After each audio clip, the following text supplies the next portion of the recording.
নমস্কার বন্ধুরা, চলে এসেছি নতুন আবার একটা ভিডিও নিয়ে। সবার প্রথমে দেখো মৌরি দিয়ে দিচ্ছি কড়াইতে, শুকনো কড়াইতে একটু মৌরিটা ভেজে নেব।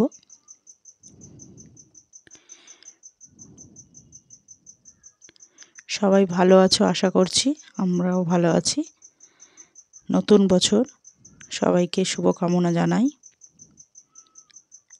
সবার জানি প্রত্যেকটা দিন বছরটা খুব ভালো যায়।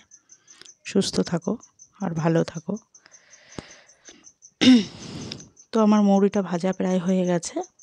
শুকনো কড়াইতে একটু ভালো করে মৌরিটাকে ভেজে নিতে হবে। এখানে আমি 2 চামচ মতন, 2 চামচের থেকে একটু সামান্য কম, মানে 1.5 চামচের বেশি মৌরি দিয়েছি। এটার মধ্যে একটা ডাঁটি মতন কি দেখতে পাচ্ছি, একটা ডাঁটির মতন, তো তুলে ফেলে দিলাম ওটা। ঠিক আছে, প্রচণ্ড ঠান্ডা পড়েছে, আর ঠান্ডায় একটু এরকম জিনিস না হলে ভালো লাগে না। ছেলেটা পাগল করে দেয় শুধু। এর আগেও একটা ভিডিও করেছি, তো আজকেরটা একটু সামান্য অন্যরকম।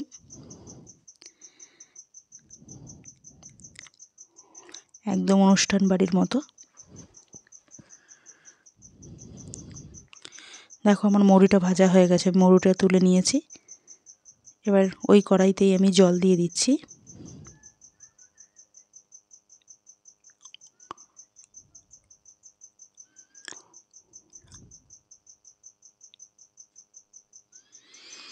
চিনি দিয়ে দিলাম পরিমাণ মতো। এখানে 250 চিনি আমি ব্যবহার করেছি।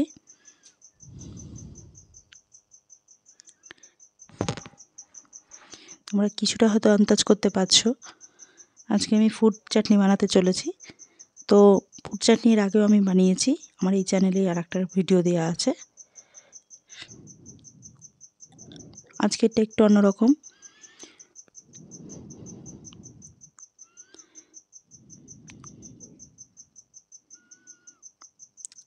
আগের দিনেরটা আমি সেরকম মশলা ব্যবহার করিনি, তো আজকেরটা কিছু মশলা দেব এর মধ্যে। দেখো চিনিটা আমার পুরো গলে একদম হয়ে গেছে। তো চিনির সিরাপটা আমার কমপ্লিট হয়ে গেছে। এই পর্যায়ে দেখো কালারটা কিন্তু পুরো চেঞ্জ হয়ে গেছে। এই পর্যায়ে যখন থাকবে তখন আমি আজকে এর মধ্যে কামরাঙা দিয়েছি। তো কামরাঙা দিতেই হবে এমন কোনো কথা নেই, এটা আমার গাছের হয়েছিল, তো সেই কারণে দিয়েছি। এটা টক ঝাল, এই টক মিষ্টি, একটু কামরাঙাটা টক ঝাল বলতে গেছিলাম। টক মিষ্টি ভালো খেতে, খারাপ না। গাছে এর আগে 4টে হয়েছিল, তো সেই 4টে ছোটো ছোটোই পেরে ফেলেছিল ছেলে। আবার 2টো হয়েছে, এর আগে ছোটো একটা খেয়ে ফেলেছে, মানে খেতে তো আর পারেনি, নষ্ট করেছে। আর এইটা অনেকটাই বড় হয়েছিল, তো সেটাকে দিলাম। আর দেখো খেজুর দিয়েছি, এখানে 250 খেজুর পুরোটাই দিয়েছি, কেটে ভেতর থেকে দানাটা ফেলে দিয়ে ভালো করে ধুয়ে নিতে হবে, কারণ খেজুরে অনেক নোংরা থাকে। আমি কিন্তু খেজুরটা আলাদা করে সেদ্ধ করিনি, আলাদা করে সেদ্ধ করার কোনো প্রয়োজন নেই, এতেই হয়ে যায় সুন্দরভাবে। দেখো কিভাবে বলক এসছে। এর মধ্যে আমি দিয়ে দিলাম কিশমিশ।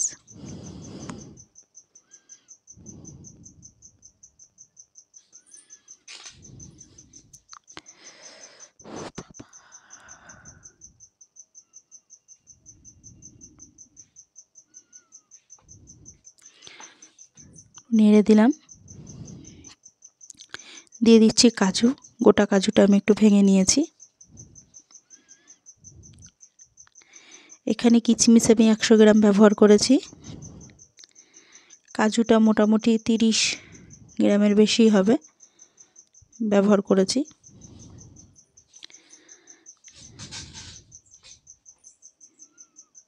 কাজুটা অতটা মেপে আমি করিনি, কারণ ওই জিনিসগুলো মানে যেরকম যেরকম প্যাকেটে ছিল সেগুলো ধরে করেছি। কাজু তো বড় প্যাকেটে আনা, সেই জন্য কাজু কিশমিশটাও ওরকম বড় প্যাকেটেই, কিন্তু তাও নিজের আন্দাজ মতো, মানে আলাদা একটা ছিল, সেটা ব্যবহার করেছি। দিয়ে দিলাম, গ্যাসটা কিন্তু বন্ধ করে দিয়েছি। এর মধ্যে দিয়ে দিলাম এবার দেখো কি, আমসত্ত্ব, আপেল, আরও কিছু এখনও ফল যাবে। এই পর্যায়ে এখন আমি একটু নুন ছড়িয়ে দিচ্ছি, এর মধ্যে নুনটা আমি আগে দিইনি। নুনটা দিয়ে একটু নেড়ে গ্যাসটা কিন্তু বন্ধ করে দিতে হবে।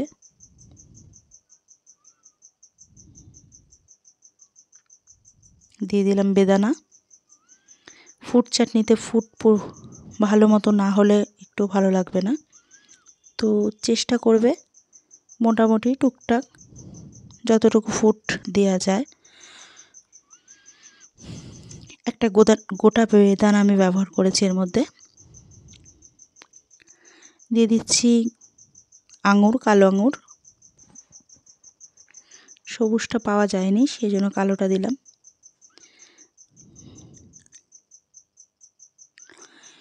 দিয়ে দিলাম কমলা লেবু, কেটে পিস পিস করে নিয়েছি একটা বড় সাইজের। আপেলটাও কিন্তু আমি বড় সাইজেরই ব্যবহার করেছি। এবার দিয়ে দিয়েছি লেবুর রস, একটা গোটা লেবুর রস দিয়েছি। দিয়ে ভালো করে ওপর নিচ করে মিশিয়ে দিলাম, উপর দিয়ে ছড়িয়ে দিলাম। এই তিলটা আমি আগে থাকতে একটু ভেজে শুকনো কড়াইতে তুলে রেখেছিলাম, তারপরে মৌরিটা ভেজেছি। মৌরিটা যে ভেজেছি সেই মৌরিটার পাউডার করে নিয়েছি, সেই পাউডারটা ছড়িয়ে দিলাম। দিয়ে দিলাম উপর থেকে বিট নুন। আমার কিন্তু ফুড চাটনি পুরো কমপ্লিট। এবার আর একটা জিনিস দেবো, এর মধ্যে আমি একটু চেরি দিয়ে দেবো। মোটামুটি আজকে অনেক রকমের ফল দিয়ে করেছি। অনুষ্ঠান বাড়ির মতো ফুড চাটনি আমার কমপ্লিট হয়ে গেছে একদম পুরো।